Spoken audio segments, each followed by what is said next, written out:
उद्धव ठाकरेंसोबत युतीसाठी राज ठाकरेंची तयारी. आम्ही एकत्र येणं फार कठीण गोष्ट नाही, मात्र विषय फक्त उद्धव ठाकरे यांच्या इच्छेचा. एका मुलाखतीमध्ये राज ठाकरेंचं मोठं वक्तव्य. भाजपला पाठिंबा देणार नाही ही शिवरायांची शपथ घ्या, मगच टाळी देण्याची हाळी द्या. उद्धव ठाकरे यांच्याकडून अटी शर्थींसह राज ठाकरेंसोबत येण्याची तयारी. महाराष्ट्राच्या अस्तित्वासाठी आमच्यातील भांडणं, वाद, गोष्टी अत्यंत क्षुल्लक. उद्धव ठाकरेंबरोबर एकत्र येण्याबाबत राज ठाकरेंनी पहिल्यांदाच स्पष्ट भूमिका मांडली. महाराष्ट्राच्या हितासाठी राज ठाकरेंसोबतची किरकोळ भांडणं बाजूला ठेवायला तयार. मी भांडणं मिटवून टाकली. मनसेसोबतच्या युतीवर उद्धव ठाकरेंचं उत्तर. ऑफर ठेवणारे एक, अटी ठेवणारे दुसरे. त्यावर आम्ही काय बोलावं? पण दुरावलेले ठाकरे बंधू एकत्र आले तर आनंदच. वाट बघा, पण ते एकत्र आले तर आम्ही स्वागतच करू. मुख्यमंत्री फडणवीसांची प्रतिक्रिया. महेश मांजरेकर यांच्याकडून ठाकरे बंधूंनी चित्रपट बनवून घेतला. ठाकरे बंधू गोंधळलेल्या अवस्थेत. वकील गुणरत्न सदावर्ते यांची प्रतिक्रिया. ठाकरे कुटुंबानेच नाही तर सर्वच कुटुंबांनी एकत्र यायला हवं. ट्विटच्या माध्यमातून रोहित पवारांची शरद पवार आणि अजित पवार यांना साथ. 19 वर्षांमध्ये राज उद्धव एकत्र येण्याच्या अनेकदा चर्चा, मात्र पहिल्यांदाच इतकी सकारात्मक चर्चा. राज ठाकरेंनी टाळी दिल्यानंतर उद्धव ठाकरे यांनी देखील प्रतिसाद देणं ही मोठी गोष्ट. ज्येष्ठ पत्रकार विजय चोरमारे यांची प्रतिक्रिया. हिंदीला विरोध, मग इंग्रजीला का नाही? हे कुठले विचार? मात्र मराठीचा विरोध सहन करणार नाही. महाराष्ट्रामध्ये राहणाऱ्यांना मराठी भाषा यायलाच हवी. मुख्यमंत्री फडणवीसांची भूमिका. फडणवीसांनी घाटकोपरमध्ये मराठीची सक्ती करून दाखवावी. हिंदीला विरोध नाही, मात्र सक्ती कराल तर उघडून फेकू. उद्धव ठाकरे यांचा इशारा. दीनानाथ मंगेशकर रुग्णालय गर्भवती महिला मृत्यू प्रकरणी डॉक्टर सुश्रुत घैसास यांच्यावर गुन्हा दाखल. निष्काळजीपणाचा ठपका. डॉक्टर घैसास यांनी भिसे कुटुंबियांकडे 10 लाखांच्या डिपॉझिटची मागणी केली. डॉक्टर घैसास यांनीच आयव्हीएफ करा असं भिसे कुटुंबाला सांगितलं होतं. मंगेशकर रुग्णालयानं आयव्हीएफसाठी कोटेशन देखील दिलं होतं. अमित गोरखे यांची प्रतिक्रिया. तनिषा भिसे प्रकरणामध्ये सगळ्यांना तपासाला सामोरं जावं लागेल. घैसासवर गुन्हा दाखल. आता कागदपत्र कोर्टात दाखल होणार. चाकणकर यांची प्रतिक्रिया. कोणत्याही निवडणुका होऊ द्या, आमचाच विजय होणार. महायुतीच्या नेतृत्वामध्ये आमचा विजय होईल. देवेंद्र फडणवीस यांचं वक्तव्य. भाजपसाठी चांगलं वातावरण होईपर्यंत निवडणुका होणार नाहीत. पंचायत समिती, जिल्हा परिषद निवडणुकांच्या प्रश्नावर बच्चू कडूंची प्रतिक्रिया. नागपुरात मुख्यमंत्री देवेंद्र फडणवीसांचा आज जनता दरबार. हैदराबाद हाऊसमध्ये दुपारी 12 ते 1:30 वाजेपर्यंत नागरिकांची निवेदनं स्वीकारणार. शरद पवार 24 आणि 25 मे रोजी सिंधुदुर्ग दौऱ्यावर. पक्ष संघटना वाढवण्याबरोबरच काही महत्त्वाच्या ठिकाणांना भेटी देणार. उपमुख्यमंत्री एकनाथ शिंदे उद्या सोलापुरातील माढ्याच्या दौऱ्यावर. राजवी ऑइल मिलचे शिंदेंच्या हस्ते भूमिपूजन होणार. त्यानंतर शिवसेनेकडून जाहीर सभेचं देखील आयोजन. नियमांचं उल्लंघन केल्यास वाळू डेपो रद्द. महसूल मंत्री चंद्रशेखर बावनकुळेंचा इशारा. आतापर्यंत नागपुरातील 10 वाळू डेपोंवर कारवाई. पश्चिम विदर्भामध्ये शिक्षक मतदारसंघाचा आमदार महायुतीचाच होणार. बावनकुळेंचं वक्तव्य. महायुतीचे शेखर भोयर संभाव्य उमेदवार असल्याची चर्चा. भोरचे काँग्रेसचे माजी आमदार संग्राम थोपटे यांची पक्षाला सोडचिठ्ठी. थोपटे यांनी काँग्रेस पक्षाच्या सदस्यत्वाचा राजीनामा दिल्याची सूत्रांची माहिती. आज भोरमध्ये मेळावा घेऊन भूमिका जाहीर करणार. पुण्यामध्ये संग्राम थोपटे यांच्या पाठोपाठ काँग्रेसला अजून एक धक्का. युवक काँग्रेस प्रदेश सरचिटणीस रोहन सुरवसे पाटील यांचा राजीनामा. रोहन सुरवसे पाटलांनी पक्षाकडे राजीनामा सोपवला. रणजित कासलेंच्या व्हिडिओचा आधार घेत आरोप करणाऱ्यांवर अमृता फडणवीसांचा संताप. मला या वादात कशासाठी ओढताय? अमृता फडणवीस यांचा सवाल. कासलेंचा व्हिडिओ ॲडव्होकेट प्रज्ञा पवार यांनी ट्विट केला होता. बाबा सिद्दीकींच्या पत्नीचा अर्ज विशेष मोक्का न्यायालयाकडून मान्य. हत्येच्या घटनेच्या कारवाईमध्ये हस्तक्षेप करू देण्याची मागणी. मालेगाव बॉम्बस्फोट खटल्याचा निकाल 8 मे रोजी लागणार. 17 वर्षाच्या सुनावणीनंतर निकाल राखीव. मालेगावमध्ये 29 सप्टेंबर 2008 रोजी बॉम्बस्फोट झाला होता. नाशिकमधील काटेगल्ली दगडफेक प्रकरणी 38 जणांना 14 दिवसांची न्यायालयीन कोठडी. दर्ग्यावरील अतिक्रमण हटवण्यापूर्वी पोलिसांवर झालेल्या दगडफेक प्रकरणी कारवाई. बडतर्फ रणजित कासलेला निवडणूक ड्युटीच नव्हती. पोलीस प्रशासनाकडून निवडणूक आयोगाला अहवाल सादर. कासलेनं केलेले आरोप तथ्यहीन असल्याचं समोर. वाल्मिक कराडचा 20 वर्ष हत्येसाठी वापर केला गेला. वापर झाल्यानंतर कराडला संपवावं असं धनंजय मुंडेंना वाटलं असेल. मनोज जरांगेंचा धनंजय मुंडेंवर आरोप.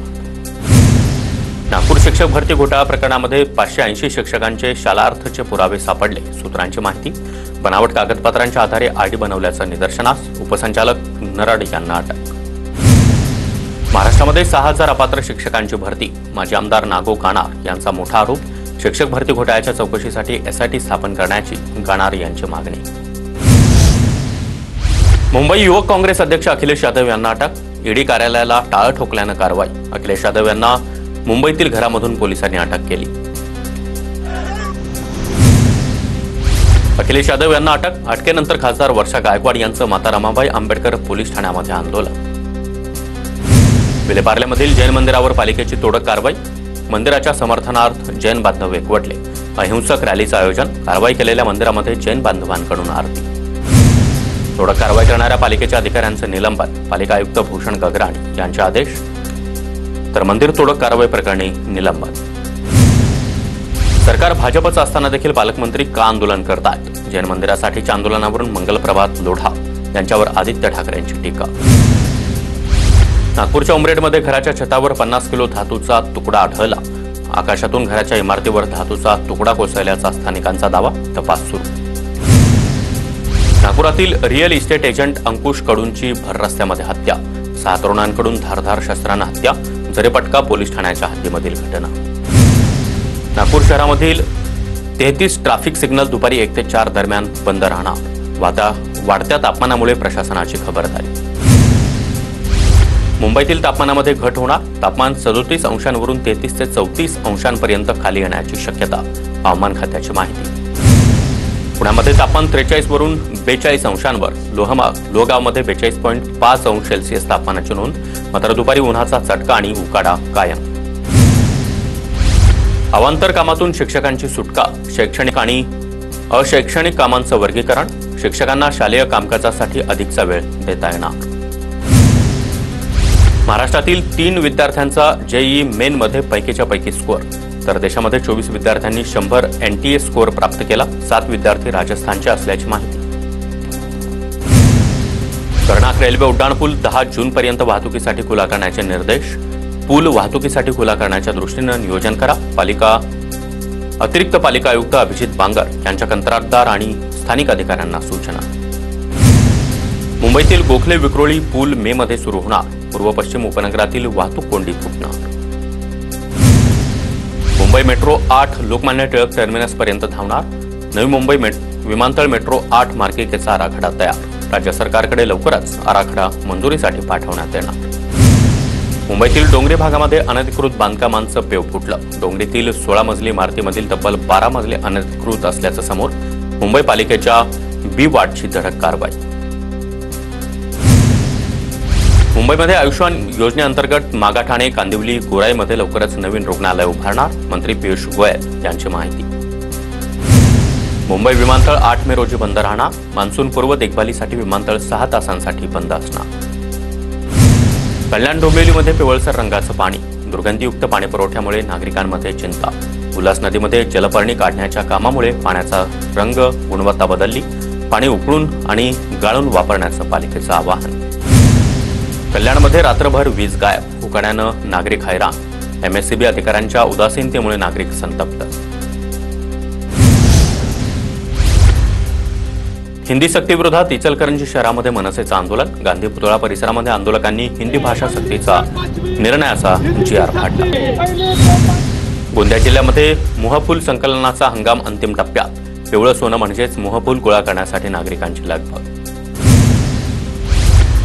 गोंदिया जिल्ह्यामध्ये हिवताप डेंग्यूच्या रुग्णांमध्ये वाढ. जिल्ह्यातील 1116 गावांमध्ये आरोग्य यंत्रणेकडून कीटकशास्त्रीय सर्वेक्षण. धुळ्यामध्ये गुंतवणूक परिषदेचं आयोजन. परिषदेला उद्योजकांनी मोठ्या संख्येनं सहभागी व्हावं. पालकमंत्री जयकुमार रावल यांचं आवाहन. मुंबई महापालिका रुग्णालयाच्या निष्काळजीपणामुळे महिलेचा मृत्यू झाल्याचा कुटुंबियांचा आरोप. 32 वर्षीय संगीता खरात यांचा प्रसूतीनंतर मृत्यू. अंबरनाथमध्ये महिलांची छेडछाड. जाब विचारला आणि पोलिसात तक्रार केल्यानं महिलेसह कुटुंबाला टोळक्याकडून 6 वेळा मारहाण. स्वामीनगरमधील गुंडगिरीचा व्हिडिओ देखील समोर. अंबरनाथ तालुक्यामध्ये 6 अनधिकृत शाळांमध्ये ऍडमिशन घेतल्यास शैक्षणिक नुकसान होणार. गट शिक्षणाधिकाऱ्यांनी यादी जाहीर केली. पुण्यातील पुरंदर विमानतळासाठी सुरुवातीला ड्रोनच्या माध्यमातून सर्वेक्षण होणार. 9 मे रोजी सर्वेक्षणाला सुरुवात होणार. परभणी शहराच्या इक्बालनगर परिसरामध्ये 2 गटात राडा. लहान मुलांच्या वादातून दगडफेक झाल्याची प्राथमिक माहिती. श्रीवर्धन तालुक्यातील वेळा समुद्रामध्ये 3 जण बुडाले. मृतांमध्ये 2 सख्या भावांचा समावेश. समुद्राच्या पाण्यामध्ये चेंडूने खेळत असताना लाटेनं खेचले गेले. मुंबईच्या भांडूपमध्ये एका तरुणाचा धिंगाणा. तलवार घेऊन दहशत माजवण्याचा प्रयत्न. बेस्ट बस अडवून बसची देखील तोडफोड. गडचिरोली देऊळबागमधील धान घोटाळा प्रकरणी गुन्हा दाखल. आदिवासी विकास महामंडळ उपप्रादेशिक व्यवस्थापकावर गुन्हा. विदर्भामध्ये पुढील 2 ते 3 दिवसांमध्ये उष्णतेच्या लाटेची शक्यता. तापमान 45 अंशांपर्यंत जाण्याचा अंदाज.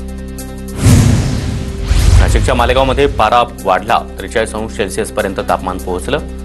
काळजी घेण्याचं आवाहन. नंदुरबार जिल्ह्यात देखील पारा 43 अंशांवर. सर्वाधिक फटका फळबागांना. रस्त्यावर शुकशुकाट. वाशिम जिल्ह्यामध्ये खरीप पेरणीचं नियोजन सुरू. 4,01,000 हेक्टर क्षेत्रावर खरीप पिकांच्या पेरणीला सुरुवात होणार. मुंबईच्या एपीएमसी बाजारामध्ये हापूस आंबे दाखल. प्रत्येकी 1,500 ते 4,000 असा पेटीला दर. धुळ्याच्या शिरपूरमधील उपविभागीय कार्यालयामध्ये स्तुत्य उपक्रम. कार्यालयामध्ये पक्ष्यांसाठी पाण्याची सोय. धुळ्यामध्ये पहिल्यांदाच खानदेशकॉन परिषदेचं आयोजन. परिषदेला 150 पेक्षा अधिक बालरोग तज्ज्ञांची उपस्थिती. डॉक्टरांकडून मार्गदर्शन. धुळ्यामध्ये एबी फाउंडेशनच्या संयुक्त विद्यमानं भव्य आरोग्य शिबिराचं आयोजन. पालकमंत्री जयकुमार रावल यांच्या हस्ते शिबिराचं उद्घाटन. नंदुरबारच्या शहादा शहरामध्ये पावसाळ्यापूर्वीची नाले सफाई आणि पाटचारी सफाईला सुरुवात. मात्र शहराबाहेरील नाले सफाईला मुहूर्त नाही. नंदुरबार जिल्ह्यामध्ये उन्हाळी कापूस लागवडीला सुरुवात. मात्र यंदा बोगस बियाणांवर कृषी विभागाची करडी नजर. अंबरनाथच्या मोरिवली एमआयडीसी भागामधील कंपनीला आग. आगीवर नियंत्रण मिळवण्यामध्ये अग्निशमन दलाला यश.